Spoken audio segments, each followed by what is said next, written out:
Good morning, everybody. My name is Mark Bigley, Managing Director of Secured Mail, and I'm delighted to welcome you here to Track 1. Track 2, for those that are interested, is starting in the other room as we speak. So the session this morning is really how we deal with recession. And we have the business leaders from the post and parcels markets who are going to give their views and perspectives on how operators should be, and in fact are responding in the current economic climate.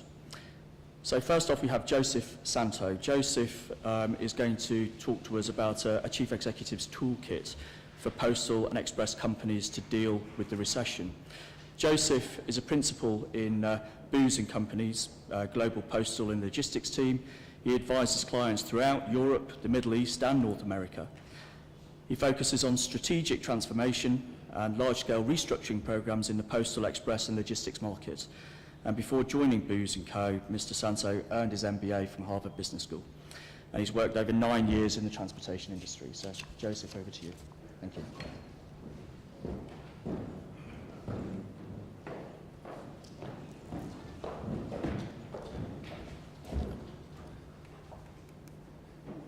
Good morning. Thank you all for being here. As the introduction says, my name is Joe Santo. I'm a principal at Booz Company. I'm based in our London and Madrid offices, but I work with clients all throughout Europe, Middle East, and the US. When preparing for today's speech, I thought back to when I was first contacted about 3 months ago to come today and give an outsider's opinion of how to react to the recession. And at the time, the subject that was proposed was how should postal and express companies react when the recession hits? At the time, this was about 3 months ago, we were still debating when the recession would hit, if it would hit, what the reasons were for the recession. It's amazing to see that just that short time ago, these questions were still out there. I think that's no longer an issue. The question now becomes, how long will it last, and what do we do about it? And that's what I'd like to offer an opinion about in the next 10 or 15 minutes. When thinking about this recession and what makes it different from those in the past, one of the things to understand is that this recession is going to be significantly different than any of those since 1960, in that it's the first time that the world's GDP rate will be negative.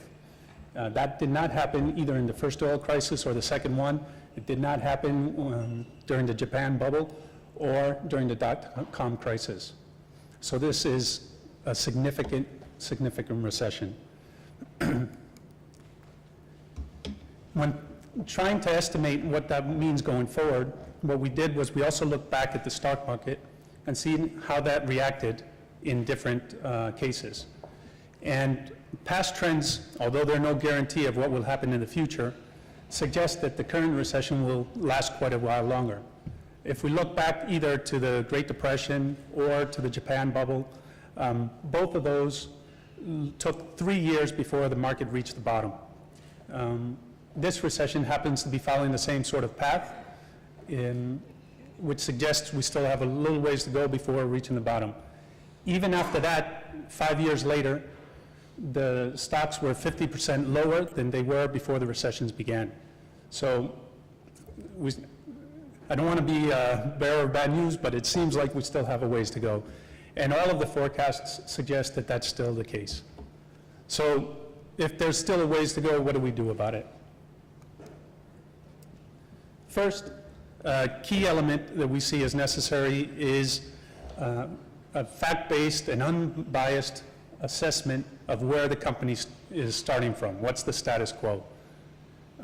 Usually we do that along two lines, looking at the financial strength of the company and looking at its competitive advantage relative to other competitors in the same industry. Those companies that have strong financial strength and are in a good competitive position in terms of cost, in terms of product positioning, in terms of technology, tend to be stronger or stable companies. Those who do not tend to be struggling or weaker. Those that are in a position of strength, financial strength, the recommendation is to use that financial strength to build on that position. And obviously those who are in a weaker position, the recommendation is to conserve the cash. Interestingly, we did a survey at the beginning of the year that looked at how companies were reacting to the recession when it first started. And nearly 40% of the companies were not reacting the way you would expect them to be. Of course, as the graph shows, that was the case for the failing and the struggling companies. About 2/3 of them were not taking the actions that you would expect. Instead of conserving cash and slowing down their growth, they were doing just the opposite. Maybe a reason why they're struggling or failing. But even so, even the strong and stable companies, about 1/4 of them were seen as being too conservative in the current crisis. What we recommend is a 5-step process or approach to deal with a recession. And the first step is to take care of the balance sheet. This means more than just financial engineering. It talks about reducing the break-even point for the company. That usually is done by reducing capacity, reducing complexity, reducing fixed costs. And then obviously there are other activities also to improve the cash flow. That is part of the financial strength I was referring to earlier. The other then next step would be to take a close look at the portfolio of businesses and segments that you deal with. Obviously, the idea is to place bets on those segments that are most worthwhile and save cash by not placing bets on those that are long risks. The third step is to then take an idea or an opinion about where the industry will go in the future. What will be the outcome of this recession? Who will be the winners? Who will be the losers? What will be the key issues that need to be addressed? Once you have that opinion, decide what your position is and what your game plan is, and take action on that. It's a time to take intelligent risks. It doesn't pay to either be too conservative or too aggressive in this recession. Just take a couple of minutes to take a closer look at the first three, since those tend to be the ones that happen first. When looking at the balance sheet, like I said at the beginning, it's more than just financial engineering. We use a toolkit that includes 25 different elements to basically restructure the business model. And in 3 levers, there are 3 main levers used to improve the balance sheet, like we call it. Obviously, there are certain activities that can be done to improve cash flow. There are other activities that can be done to reduce costs, and then there's some activities on the revenue side. Depending on the extent of the restructuring that's required, then there are some enablers that might need to be put in place to make sure that this goes through. The second step I mentioned was to focus on the future and to take a close look at the business portfolio that you're managing. When talking about business portfolio or segments, that can refer to trade lanes, that can refer to customers, that can refer to products or services. And the idea is to focus investments on those that are going to be winners in the future. We look at it along 2 dimensions, 2 main dimensions.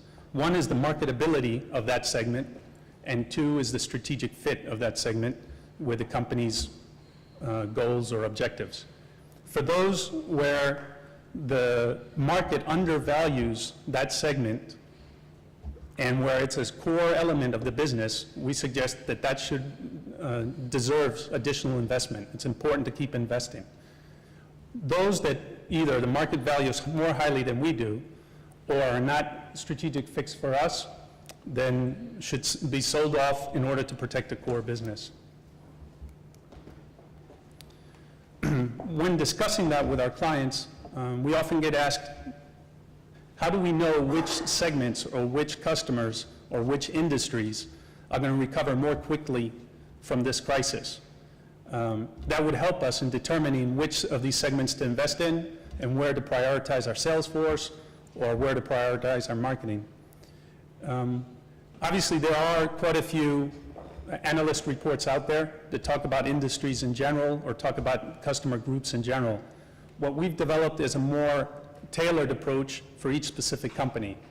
And, well, we'd like to call it the crisis resiliency framework, but the idea is that we look at the key clients or key customers that the company has along 4 dimensions, and try to answer some basic questions about how stable is the demand from that customer, how stable is the shareholding ownership of that customer, how stable is the business model, and how financially stable is that customer. We use KPIs or key criteria along these 4 dimensions to basically judge how resilient that company will be coming out of the crisis. Once you combine the impact of these 4 categories, you can easily rank the companies along these 4 boxes. One is talking about the stability of the market position of this company, of this customer, and that's looking at the business model and the demand side. And then the other is looking at its internal stability, looking at the financial strength of the company and looking at the shareholding stability of the company. And by those sort of metrics, you can make a judgment on whether the company is going to respond more quickly or more slowly to when the crisis recovers. By categorizing these companies into groups, then we can make judgments about specific industries, about specific trade lanes, about specific types of services.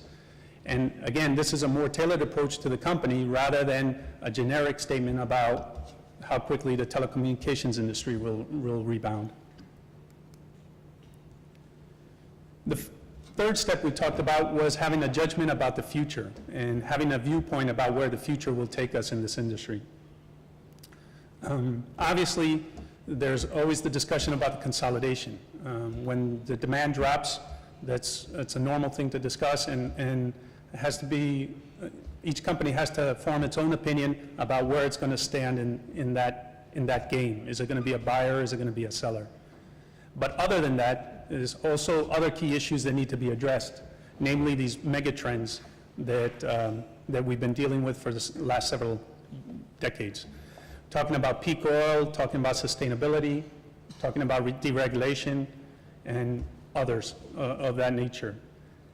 The key question here is to ask whether each of these specific trends is a wave or a bubble. A wave is a trend or a change in the industry that's structural and long-lasting. By bubble, we mean that it's a temporary phenomenon that's caused by speculative interests or by short-term imbalances in supply and demand. Taking a position on these issues will again allow companies to focus their investments on the key issues that will determine the winners and the losers once the crisis is over. We summarize the key success factors in dealing with the recession along these 6 dimensions. First is the leadership. It's important that the board or the management team is actively involved and dedicates the necessary time in this period of the recession. Then, like I said at the beginning, they have to start with an impartial self-assessment about where they stand and an unbiased view of where they stand. The more honest that is, the more accurate their decisions will be going forward.